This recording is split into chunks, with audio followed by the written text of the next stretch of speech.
मेरा नाम शेख एहतिजाम अहमद है। मैं आपके सामने चौथी की एक नज़म पेश करना चाहता हूँ। फितरत का सबक। ये सूरज चांद सितारे,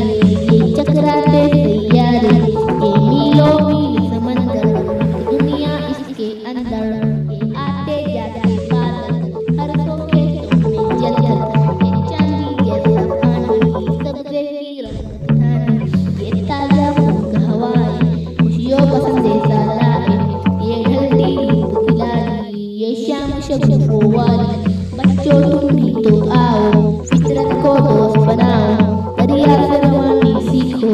इससे जौलानी सीखो, सबसे से रहना सीखो, फूलों से महकना सीखो, जिगनू से दमकना सीखो, तारों से चमकना सीखो, चिड़ियों से गाना सीखो, बुलबुल से तराना सीखो, उल्फत का खरीदना सीखो, दुनिया में जीना